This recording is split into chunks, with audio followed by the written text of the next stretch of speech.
My husband kissed me on the forehead on his way out the door, telling me he'd call me from his work conference in Berlin. And he said it so casually you'd think he actually believed the lie coming out of his mouth. Even though his mistress was waiting in a taxi halfway down the driveway, he thought he was clever. He thought I was blind. He thought he could use the inheritance my grandmother left me to buy first-class tickets and a week-long luxury villa in the Maldives for a woman who was barely 20 IKI. But what he didn't know was that while I was packing his suitcase that morning, I was folding shirts. I was tucking socks. I was packing socks. I was preparing him for a business trip. I was planting items that would set off every alarm in international security. And the moment armed officers swarmed him at the airport and dragged him away in front of his mistress was the moment he finally realized I hadn't packed him for a vacation. I had packed him for prison. Before I take you to the beginning, tell me in the comments which city or state you're watching from, and don't forget to like and subscribe so I can bring you even more intense stories.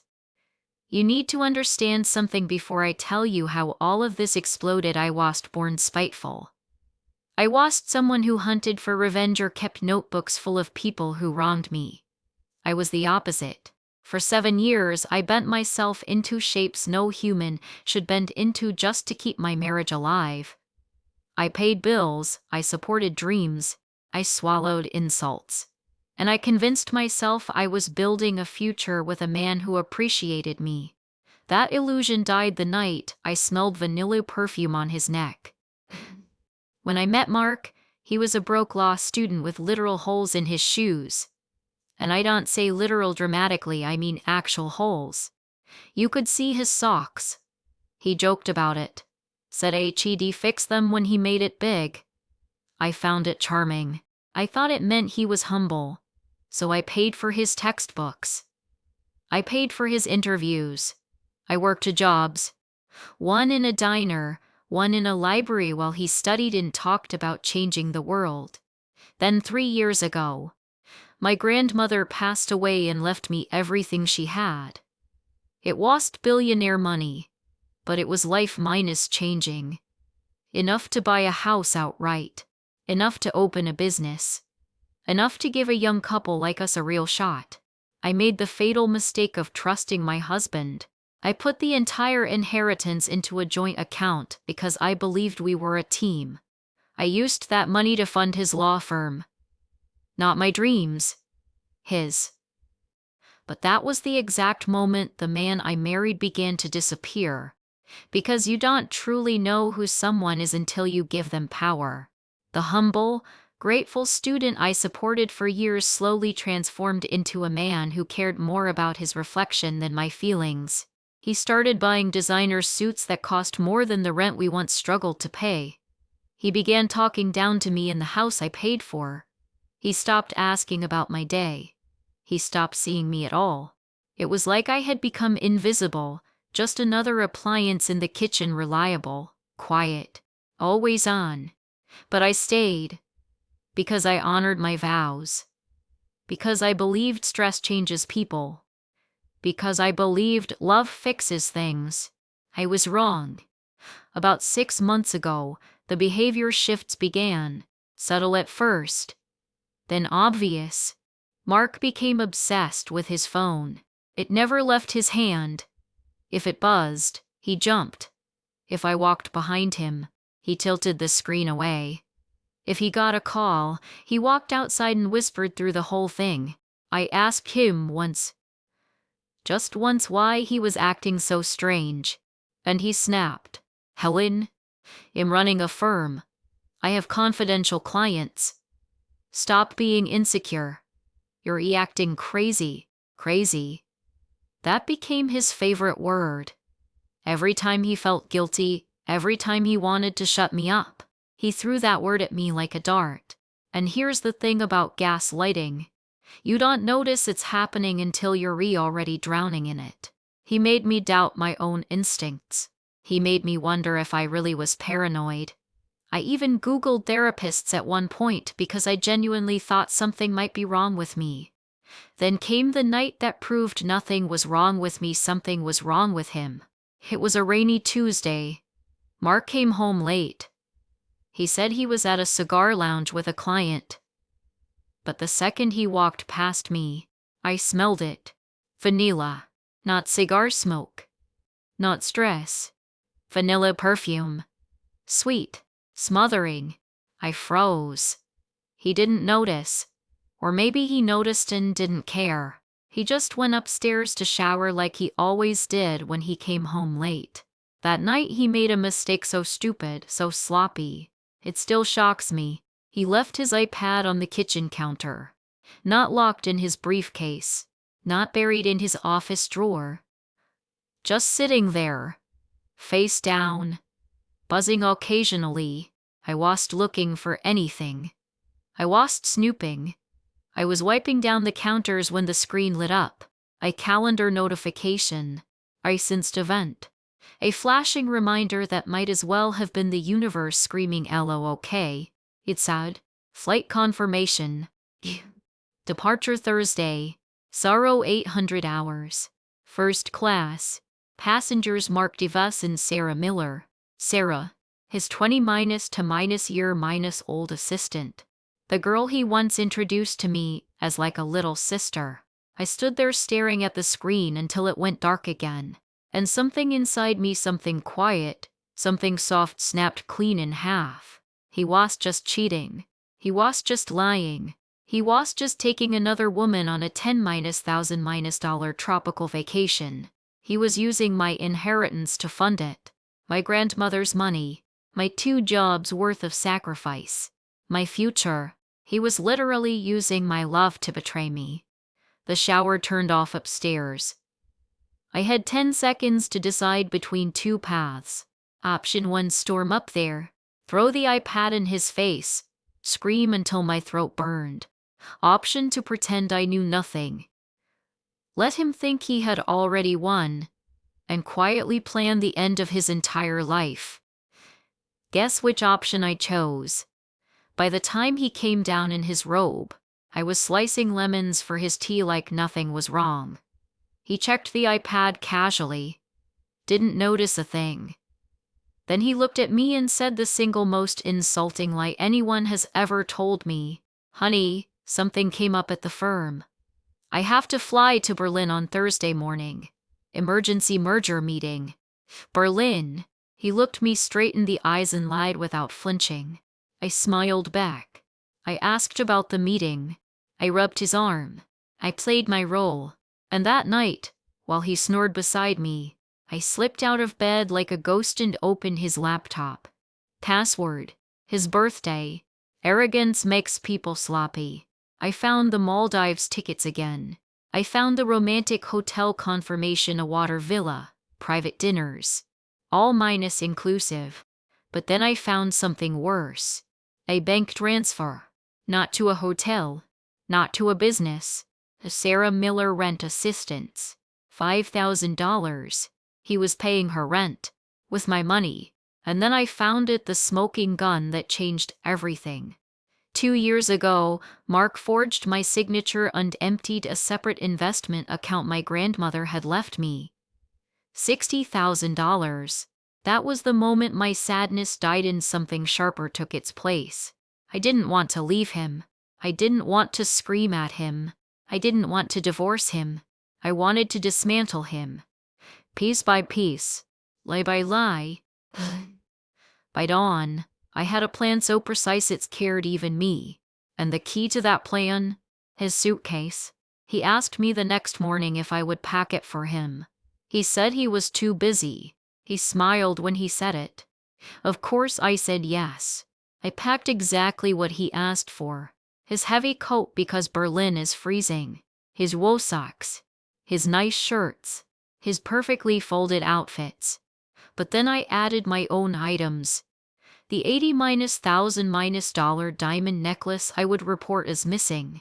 Wrapped carefully inside a gray wool sock. And $10,000 of emergency cash from our safe, sewn deep into the lining of his favorite navy blazer. Invisible to him. Unmissable to airport security. By the time the sun came up on Thursday, the suitcase was no longer luggage. It was evidence. and he carried it out of the house with his own hands. When the Uber drove away with him and the suitcase in the trunk, I stood in the doorway and didn't blink. It was 6:30 in the morning. He would reach the airport by 7:15. He would check his bag by 7:20. He would go through security at 7:30. And at exactly 7:15, I picked up the phone, dialed 911, and began the performance of my life. I need you to understand something before I tell you what happened next. When I closed the front door after Mark kissed me and lied straight into my face, I didn't collapse. I didn't sink to the floor. I didn't cry into my hands. People think betrayal breaks you instantly, like some dramatic movie scene. It doesn't. Real betrayal does something quieter. It sharpens you. It strips away the noise. It turns everything into cold math. And the moment that iPad lit up with that Maldives ticket, I stopped being the wife he expected and became someone he never thought I could be. I stood in the kitchen, listening to the shower upstairs, and every second that water ran, I felt myself detach from the version of me he counted on. The version that forgave, the version that looked away, the version that made excuses for him. That woman evaporated. What replaced her was someone he created through every lie he told and every dollar he stole. The house felt different. The lights felt different. Even the sound of the refrigerator humming felt louder. Maybe it was because, for the first time in 7 years, I wasn't reacting emotionally. I was studying him, studying the patterns, studying the arrogance, studying the blind spots. Because betrayal isn't just about the act. It's about the confidence people have while they do it. And God, was Mark confident? The iPad lit up again. Another reminder of what he thought he was getting away with. I actually laughed. A real, genuine laugh. Not because I found it funny, but because it was insane how much evidence he left lying around. Tickets, reservations, emails, all sent to the same cloud account. The same one he assumed I never paid attention to. The same one he assumed I wasn't smart enough to check. That confidence was his downfall before I ever touched a suitcase. When he came downstairs earlier that night smelling like cheap vanilla perfume, I didn't react because I already knew reacting would give him power. He loved calling me crazy. He loved saying I was imagining things. He loved hiding behind his job title like it made him untouchable, so I gave him nothing. I let him feel safe. I let him feel successful in his lies. Because a man who thinks he has already won never checks over his shoulder, and I needed him blind. When I found the Maldives booking, something inside me clicked into place with terrifying calmness. He was just cheating. He was spending my inheritance. He was spending the money my grandmother spent her entire life saving. He was using her legacy to sneak off with a woman young enough to still hashtag her Instagram captions. That was the moment everything inside me froze. Not in fear. I walked to the sink. I washed my hands. I cleaned the counter. I moved like someone preparing a workspace, not someone falling apart. And while I wiped the counter, I processed everything with the same detachment you do while balancing a checkbook. The flight number was for 02. Departure at 0800 hours. First class. 2 passengers. Hotel. Water villa. Total cost roughly $10,000. That money was mine. I checked the bank records. The transfers. The random withdrawals. The rent assistance to Sarah. The jewelry store receipts. The steakhouse dinners. Every number spelled out the truth he had been draining me slowly. And he genuinely believed he'd get away with all of it. That thought alone gave me more energy than any cup of coffee ever had. When he came into the kitchen after his shower, I looked right at the spot on his neck where the vanilla perfume was practically glowing. I could have confronted him right then. I could have pointed at the iPad. I could have shoved the evidence into his face. But that wouldn't have ruined him. That would have started a fight, not a downfall. I didn't want to fight. I wanted consequences. So I smiled. I handed him a sandwich. I listened to him lie about Berlin like he was reading from a script he'd rehearsed for days. He had no idea I already knew everything. When he told me he needed to leave on Thursday morning for a merger, I nodded like the supportive wife he wanted me to be. I didn't flinch. I didn't question him. I didn't even blink. Because I knew questioning him would make him nervous. Nervous men check their bags. Nervous men change routines. Nervous men double-check things. I needed him calm. I needed him predictable. I needed him confident enough to hand me complete control. And he did exactly that when he said, "Can you pack for me tonight?" I swear, I almost thanked him. He had no idea he was giving me permission to destroy his entire future with the same suitcase he trusted me to fill with suits and socks. After he went to bed, I waited. Not because I was scared, but because I needed absolute silence. I needed his breathing to be deep and steady. I needed to know for certain that he wasn't going to wake up and wander downstairs. When I slipped out of bed, I moved like someone who had rehearsed the steps in her mind for hours. Down the hallway, past the guest room, into the office. His laptop wasn't even password-protected with anything clever. His birthday opened it. The same birthday it used to plan his surprise parties, bake his cakes, and buy him gifts. That birthday now unlocked the evidence I needed to dismantle him piece by piece. By mail after email confirmed what I already knew: he was a fraud pretending to be a husband. Bank statement after bank statement confirmed he was stealing from me. Transfer after transfer showed he was funding a relationship with someone barely old enough to rent a car. I didn't cry. I didn't shape. My breathing didn't even change. I was past emotions. I was in execution mode. I walked to the safe. I opened it. I took out the necklace worth $80,000. The same necklace he once said was old-fashioned and suggested I should sell someday. Funny how suddenly it became valuable in his life when he realized he could smuggle it into a tropical vacation. I also took the emergency cash, $10,000, flattened the stacks, set them aside. Then I sat on the bedroom floor with his suitcase open in front of me. And the moment my hands touched his jacket, the entire plan crystallized in my mind, as if it had been waiting there all along. I turned the jacket inside out. I used the scissors from my sewing kit to open a seam no longer than the length of my little finger. I separated the cash into 4 flat bundles and slid them deep inside the lining. I pushed them carefully into the sides so they wouldn't be noticeable to him, but they'd be obvious to anyone trained in airport security. Then I threaded the needle. Dark blue thread, invisible stitching, the kind my grandmother taught me when I was barely old enough to reach the table.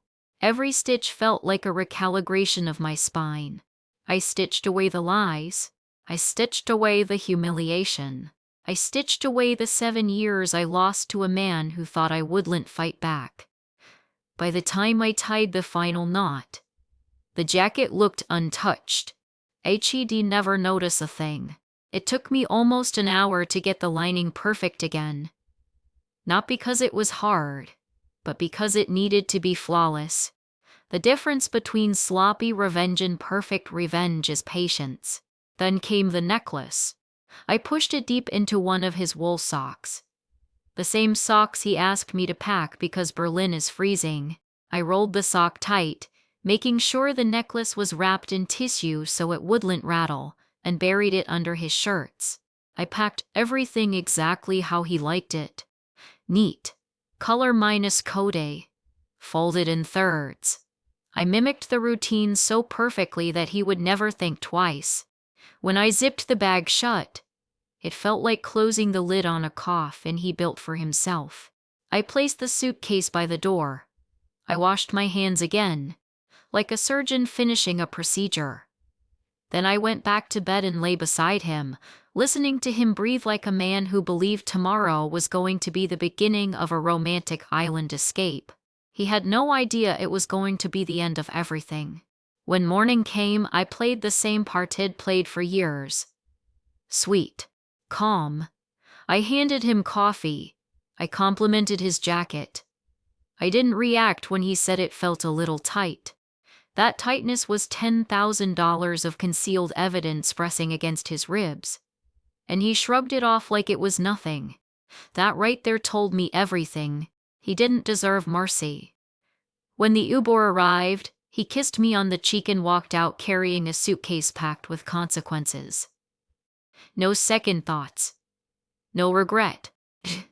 I looked at the clock. 6:30 in the morning. He would arrive at the airport around 7:15. I needed to call the police the moment his shoes touched the federal zone. Not before. Not after. I sat on the couch with the landline phone in my lap and waited through the longest 40-5 minutes of my life. Every second ticked like a countdown. Not to destruction, but to freedom. And when the clock turned 7:15 exactly, I lifted the receiver, dialed the 3 digits, and let the performance begin. I didn't hesitate. I didn't hold back. I didn't stutter. When the operator answered, I sounded like a woman whose world had just exploded. I told them about the stolen cash, the stolen necklace, the sudden departure, the fear he was fleeing the country, the betrayal, the panic, the desperation. I made myself the devastated wife he turned me into. I hung up the phone and listened to the silence of the house. It didn't feel empty. It didn't feel lonely. It felt like justice was finally taking its first breath, and I was scared of what came next. I was ready for it. When I hung up the phone with emergency services, the house went completely silent. Not peaceful silent. Not comforting silent.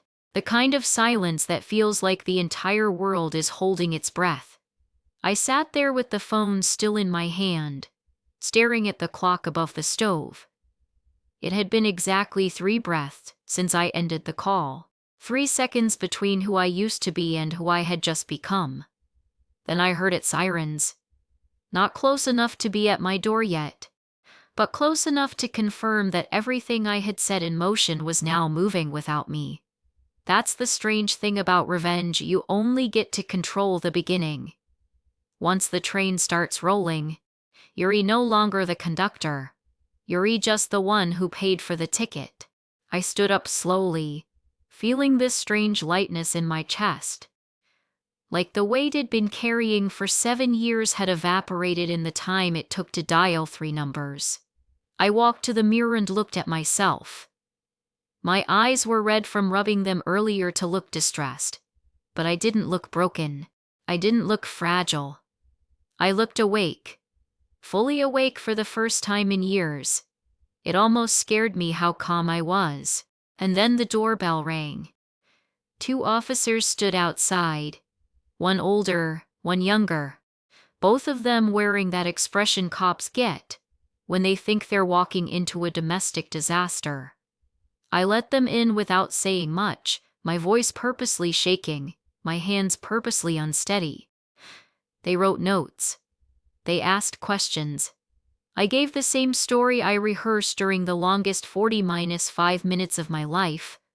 Not too dramatic. Not too calm. Just shattered enough to be believable. The older officer asked, "Do you know where he was headed?" I swallowed hard, forcing tears I didn't actually feel. He said Berlin, I whispered. But I don't believe him. I think he's leaving forever. The younger officer scribbled something down, nodded, and said, "Mom, airport security has already been alerted. If he's there, they'll find him. They will find him."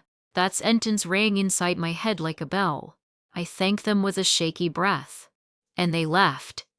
As the door closed, I imagined exactly where Mark must be at that moment walking into the terminal, completely unaware of the trap tightening around him. He probably felt brilliant. He probably felt victorious. He probably felt like he was finally slipping away from the lies. Meanwhile, I felt nothing but steady, controlled anticipation. I made myself tea. Not because I needed it, but because having something warm to hold helped keep my hands from trembling, not from fear, but from adrenaline. Every few minutes, I checked the clock. Every few minutes, I imagined the scene unfolding exactly the way I knew it would. Mark stepping out of the Uber. Mark smoothing down his jacket, the same jacket with $10,000 sewn into the lining. Mark spotting Sarah near the check-minus encounter. Sarah acting like she was starring in some cheap romance film. Mark handing the suitcase over to the agent with a smile on his face. I could practically hear his voice, one bag to check. I could practically see his face when they told him everything was fine. Because that was part of the trap. He needed to feel safe just long enough for airport police to assemble. And while I pictured all that, my landline phone sat on the table beside me, silent and heavy. I knew eventually it would ring. I didn't know when. But I knew the moment it did, something irreversible would have happened. I took a sip of tea, then placed the cup down when a sudden thought hit me. What if he didn't check the bag? What if he suddenly wanted to carry it on? What if he opened the suitcase to grab something? What if he took off the jacket because the airport was warm? Just imagining those possibilities made my pulse jump only for a moment. Then I reminded myself Mark was consistent, predictable, routine-driven. He hated carrying bags. He always checked them. Even on short flights. He always wore his jacket through security because he liked the impression it made. He loved looking important. His own vanity was my insurance policy. I leaned back on the couch and waited. For minutes passed. 7 minutes. 9 minutes. Then the phone rang. For a split second, my stomach dropped. Not from fear of what would happen to him, but from the weight of knowing the moment had finally arrived. I picked up slowly, making my breathing shaky enough to sell the act in case it was police calling back. But it wasn't the police. It was Mark, except he wasn't calm, and he wasn't clever, and he wasn't in control. He was panicking. "Helen, you need to listen to me." His voice cracked so hard it barely sounded human. "Something is happening at the airport. There are officers here. They're saying I stole money. Stole jewelry. What did you do?" I let silence sit there for one long, perfect moment. "Then," I answered with the softest voice I could manage. "Mark? I thought you'd be on your flight by now." His breath hitched. "Don't do this. Don't pretend. They're saying I checked a bag with stolen items in it. They opened my jacket. There's money everywhere. They found the necklace, your grandmother's necklace. What is going on?" I bit my lip to keep myself from laughing too soon. If I laughed now, the performance would be ruined. The timing had to be flawless. "Mark," I whispered, "you're scaring me." "Cut the act," he shouted. "Tell them it's a misunderstanding. Tell them you gave me permission to take those things. They think I'm fleeing the country with stolen valuables. This is insane." "Why would you be fleeing the country?"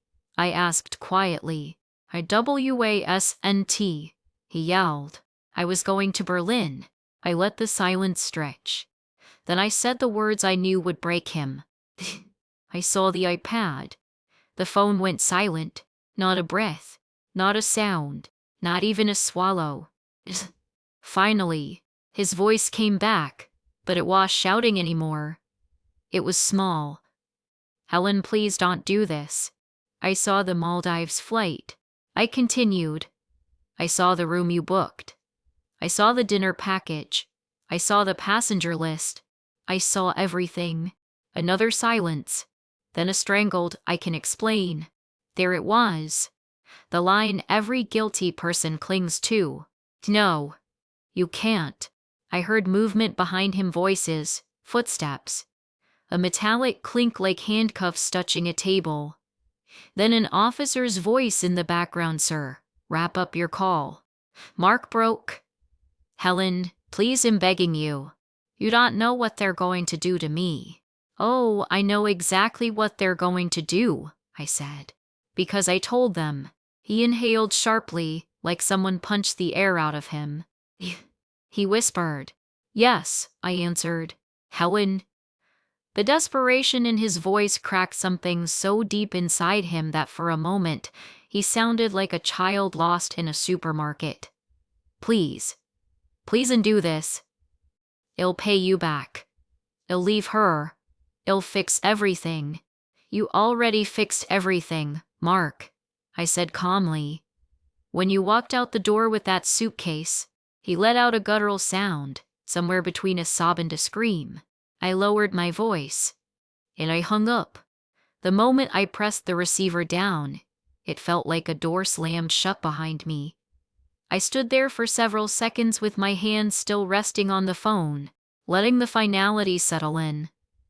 Then I walked to the kitchen, grabbed my tea, reheated it, and sipped it like I hadn't just appended someone's entire life.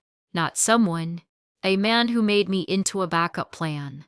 A man who used my inheritance to impress someone half my age. A man who thought he'd never get caught because he thought he'd never fight back. The house felt warmer now. The air felt lighter.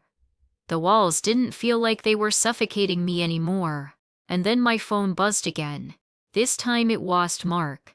It was the airline nap still logged into his account because he never bothered changing his password. Passenger Mark Davis status gate alert. Do not board. I didn't smile immediately. I let myself breathe it in. Then I exhaled slowly and whispered, "There it is. The beginning of the unraveling." While I sat in my kitchen with warm tea and steady hands, the entire airport was shifting around him like walls closing in. He wouldn't be boarding anything today. Not a Maldives flight. Not a Berlin flight. Not any flight for a very long time. Somewhere across the city, Mark was being escorted into a small windowless room where officers would ask him questions he couldn't answer without incriminating himself. His jacket was lying on a table sliced open, the money spilling out like confetti celebrating his downfall. Somewhere on that table sat the wool sock with the necklace wrapped inside. Evidence. Physical, undeniable evidence. He couldn't gaslight that. He couldn't manipulate that. He couldn't charm that. And the best part? He still didn't know how far the consequences would ripple. Because the arrest at the airport was the end. It was only the beginning. When the police finally left my house, after taking the full statement and promising to follow up, I closed the door and leaned my forehead gently against it. I was exhausted. I was even relieved. I was ready. Ready for the next call. Ready for the fallout. Me meow meow. Because every lie he told me over the past 7 years was about to collapse on him all at once.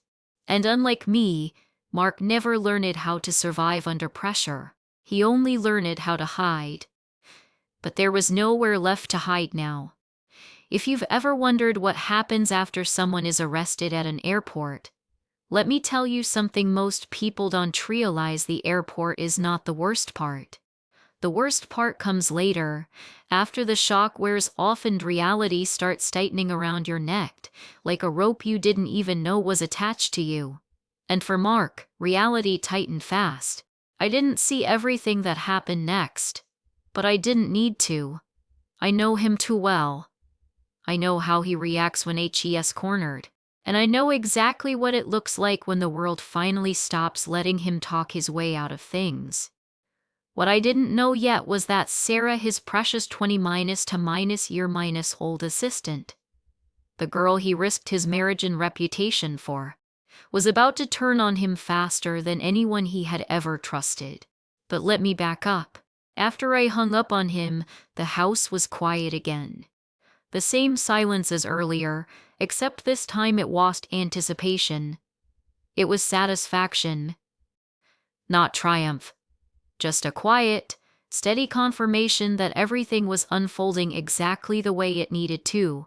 I sat by the window with my tea and waited to see if the police would return. They didn't. Not right away. Which meant one thing: the airport had him, and they weren't letting him walk out. I pictured the small cold room where they hold detainees. I imagined Mark sitting there, no jacket on, sleeves rolled up, wrists aching from the cuffs, his hair messed up from running his hands through it over and over again, trying to figure out how the situation spun so quickly out of his control.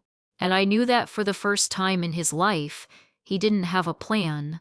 Around late morning, maybe 10 or 11. Time didn't feel real that day. My phone buzzed again. It was an unknown number. I didn't answer. The voicemail notification popped up seconds later. A woman's voice spoke. A detective. Polite, professional. Mrs. Davis. This is Detective Collins. We have your husband in custody. Please return our call when convenient. Not urgent. Not frantic. Convenient. That word told me everything I needed to know. Mark wasn't going anywhere. I didn't call back right away. I didn't want to seem eager. Victims don't rush.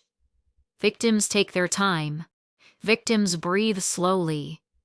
And I needed the police to see me as a victim, not someone orchestrating a masterpiece. So I waited. While I waited, I imagined the moment the officers brought Sarah into the picture. Mark must have panicked when they separated them.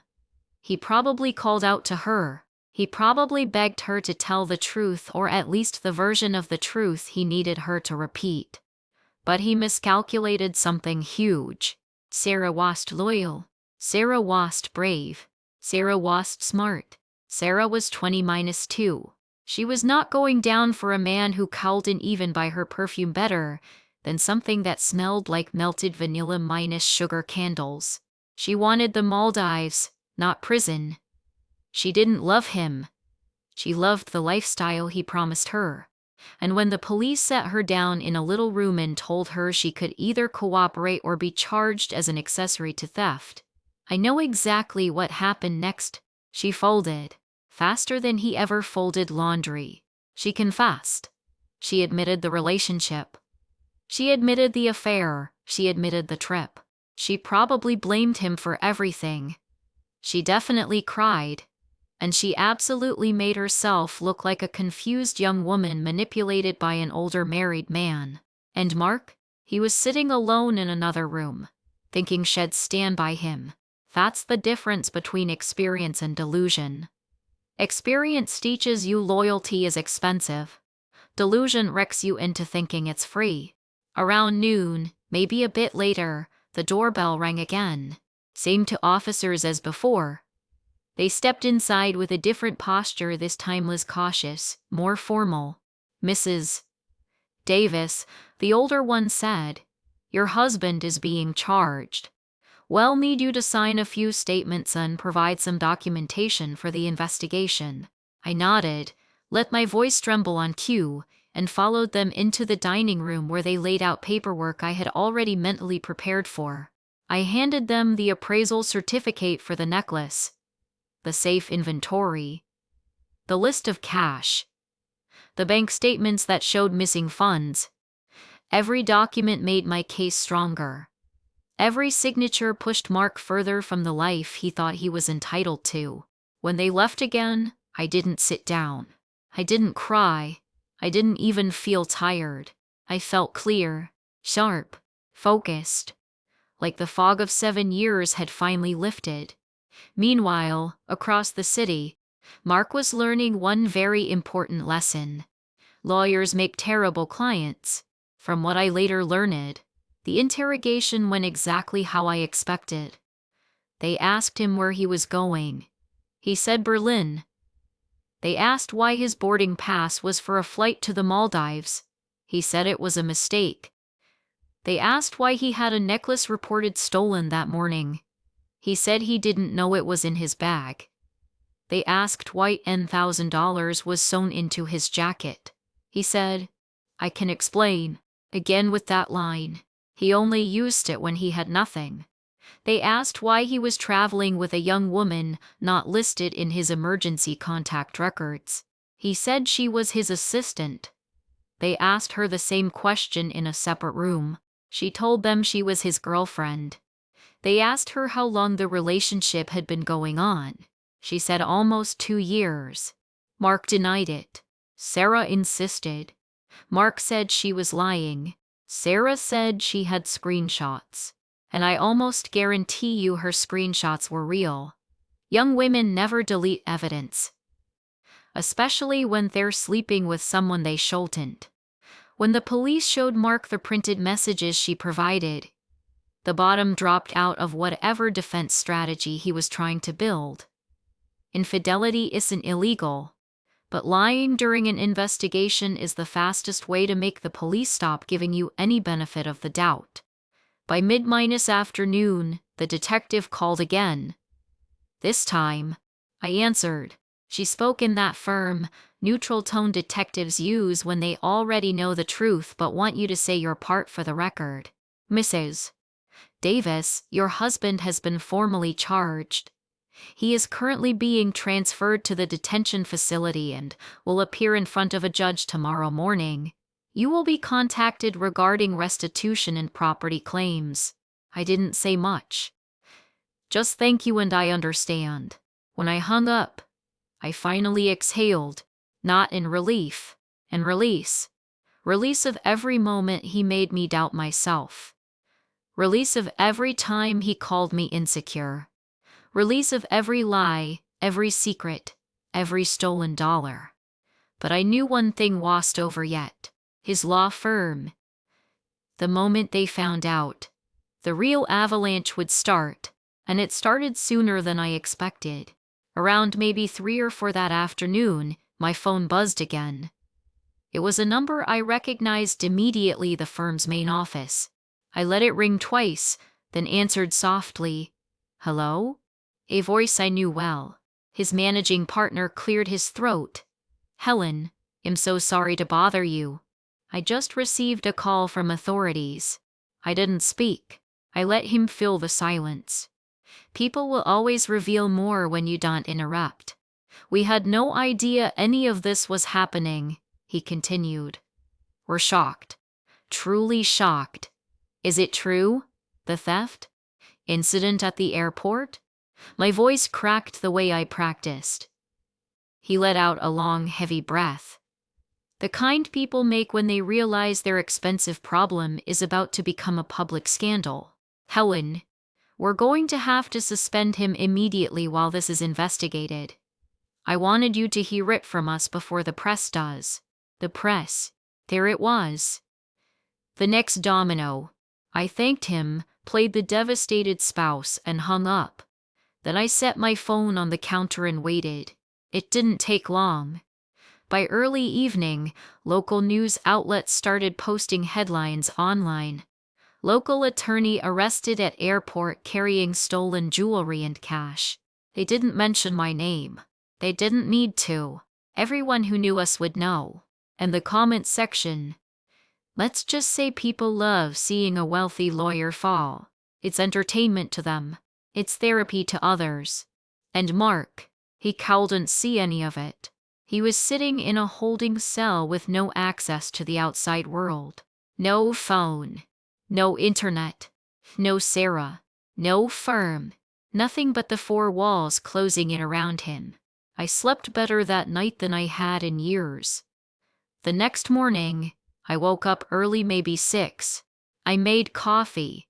I sat in the quiet of my kitchen and imagined Mark being brought into the courthouse in the same wrinkled clothes he wore to the airport. He loved looking immaculate. He loved perfect suits and polished shoes. But now he looked like someone life had chewed and spit out. Judges don't like people who show up looking sloppy.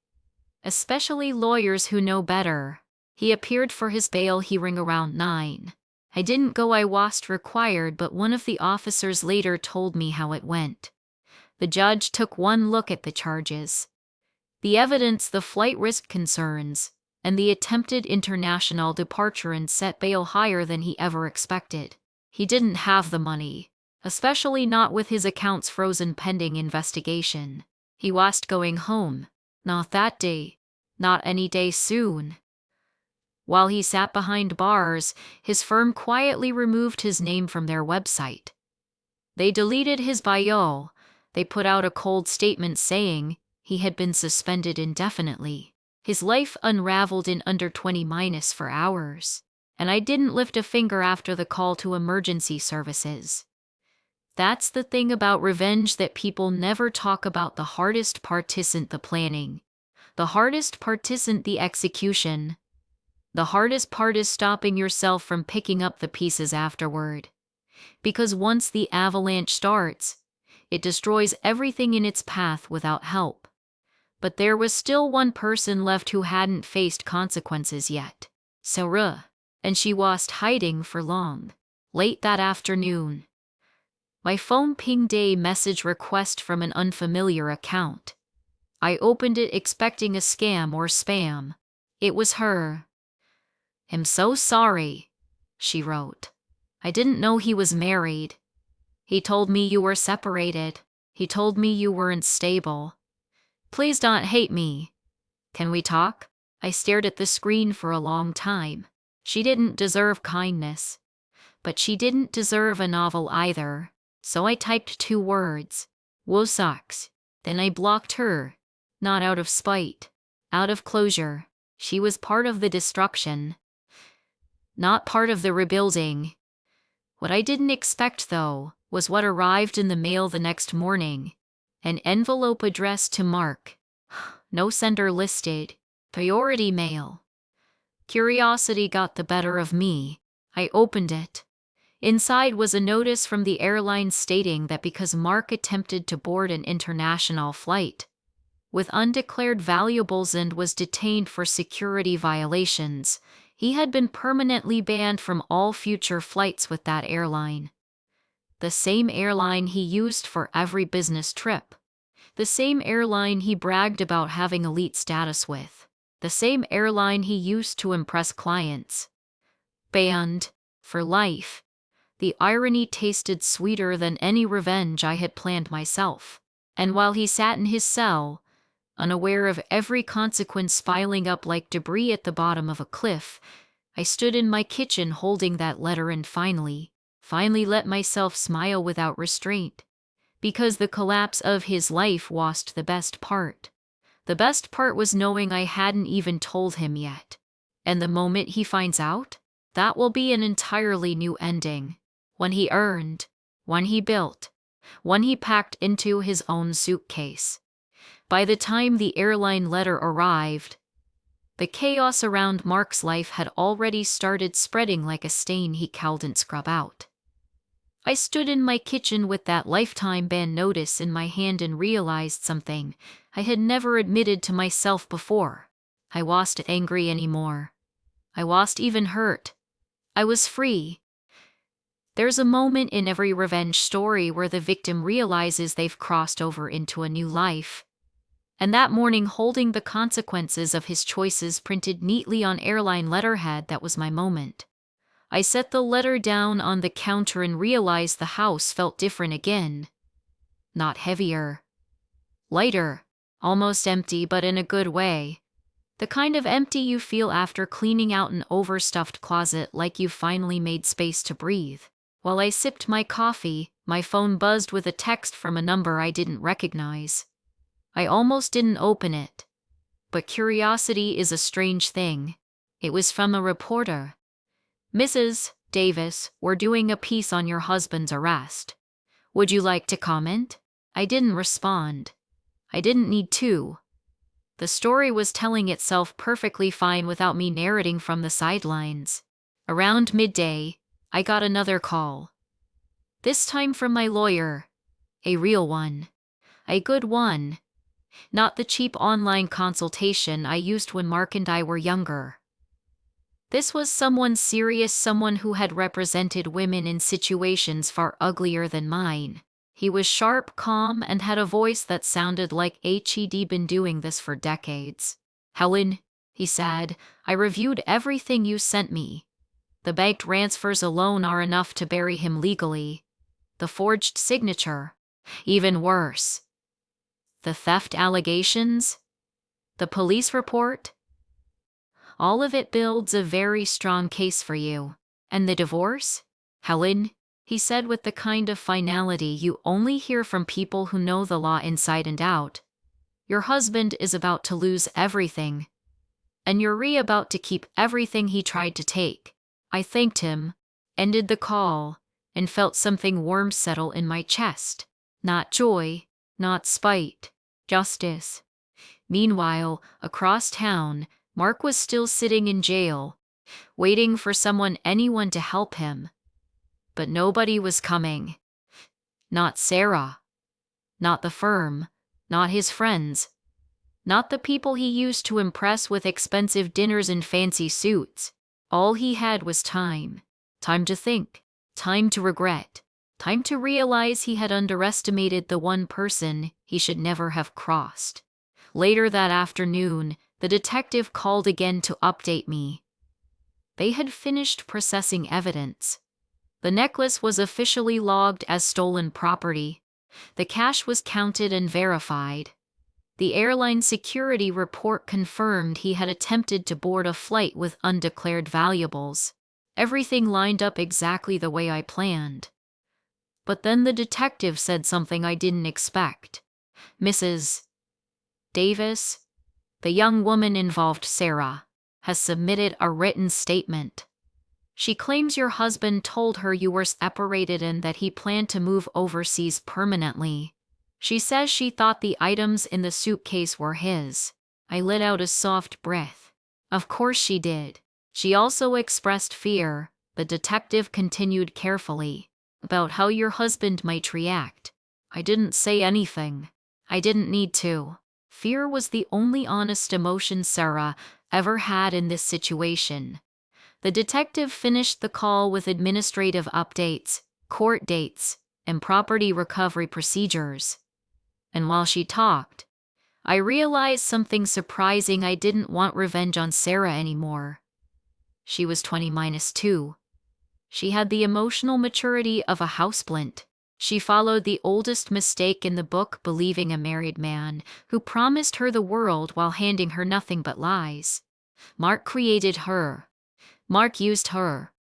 Mark left her with nothing to show for it except a police statement and embarrassment. That was punishment enough. When the detective hung up, I walked to the living room and stared at the framed photo on the bookshelf. Our wedding photo. 7 years ago. His smile was wide. Mine was real. I didn't feel hatred looking at it. I didn't feel sadness either. I felt distance. Like I was staring at someone else's life entirely. I took the frame, opened the back, slid the picture out, and dropped it into the trash. Not dramatically. Not symbolically. Just because it didn't belong in my house anymore. By evening, the news had spread across social media. Not the affair that came later, but the arrest. And once the arrest became public, the internet did what the internet always does. It dug deeper. A legal gossip page posted, "Was the Maldives trip a romantic getaway?" Sources say a younger woman was present. Another page wrote, "Local attorney accused of fleeing with stolen assets, wife allegedly discovered hidden affair." My phone blew up with messages from people I hadn't spoken to in years. "Helen, are you okay? I heard what happened. Call me if you need anything." Oh my God. I knew something was off about him. "Do you need a place to stay?" I ignored them all. People love tragedy as long as they're not the ones in it. The next morning was the divorce filing. My lawyer instructed me to come into his office to sign everything. I arrived early, maybe around 9, with a folder full of documents neatly organized. Bank statements, copies of the police report, screenshots from the iPad, even the inheritance paperwork from my grandmother. My lawyer reviewed everything, nodded with approval, and said, "This is airtight. He can't fight this." When I signed the papers, I expected to shake. I expected to feel something. But all I felt was relief. My lawyer slid the documents into an envelope and said, "Well, have these served to him in jail." I didn't smile. I didn't celebrate. I just said good. Because by then, I wasn't driven by anger anymore. I was driven by logic. He destroyed our marriage the moment he booked that flight. All I was doing now was taking out the trash. 2 days later, the first court date arrived. I didn't attend the hearing. I didn't need to watch him stand in front of a judge with the same mouth he used to lie to me, now rambling as he tried to defend himself. But I did get a call from my lawyer afterward. "Helen, he plead not guilty." Of course he did. "And his girlfriend?" I asked. "She cooperated fully," he replied. "Provided texts, emails, photos. Enough evidence to shut down any attempt he makes at claiming misunderstandings or mistakes." I nodded, even though he couldn't see me. "He's going to try to blame you," my lawyer added gently. "Just be prepared." "I am," I said. "He's been blaming me for things his entire life." This time, the law disagrees. What I wasn't prepared for, though, was what happened the next morning. A letter arrived. Not from the airline, not from the court, not from the police, from Sarah. Handwritten. The envelope was pink. I should have known. I debated not opening it. But curiosity won again. Inside was a short note. "Helen, I truly am sorry. I didn't know how far he had gone. I didn't know about the money, and I definitely didn't know about the necklace. I hope you can heal from all of this. If you need anything from me, let me know." For a moment, a very brief one, I felt almost sorry for her. Not because she lost him, but because she never realized he wasn't worth keeping in the first place. I folded the note and put it away. Not out of sentimentality, but because someday I might need proof that even she turned on him. Meanwhile, Mark's life continued to crumble. His firm officially terminated him. His bar license was put under review. His finances were frozen pending restitution. A lien was placed on anything he still technically owned. He was stuck in the legal system he once bragged about outsmarting. The irony wasn't lost on me. When the trial date came, the courtroom was full.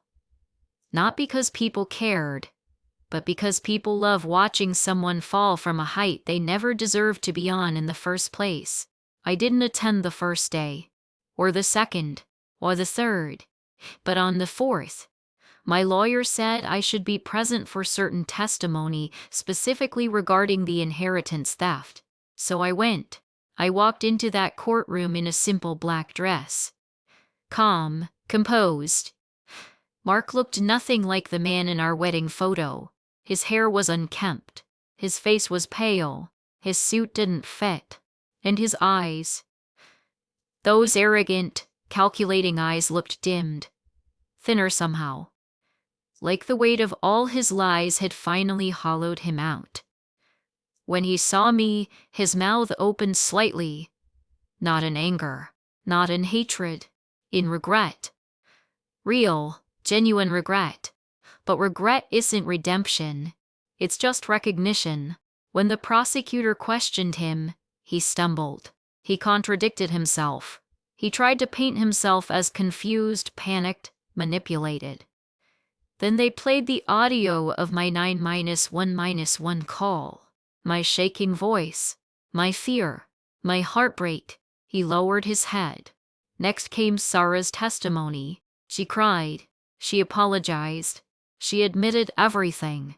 It was almost theatrical. By the time the verdict came, nobody was surprised.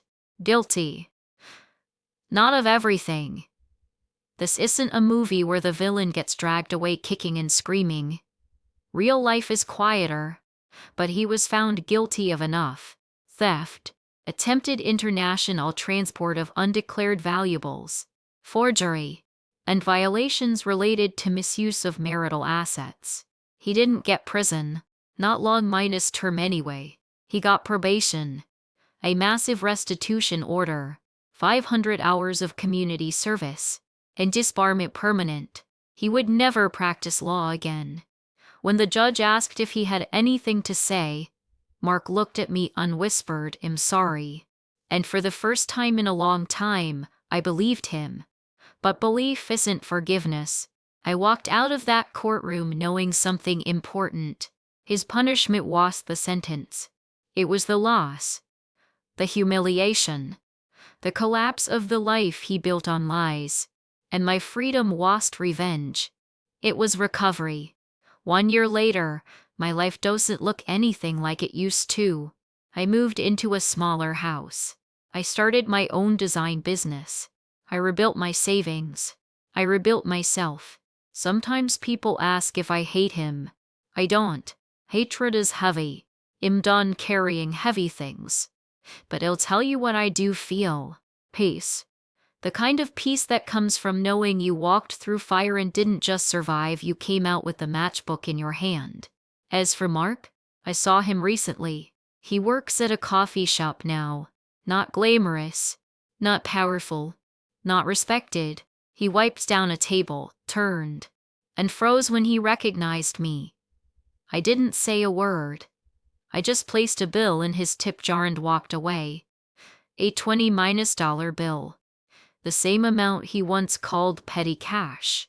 Now it was a tip, and that's when I realized the real moral of this story. Some people destroy their own lives long before you ever pick up a needle and thread. All you have to do is stop saving them.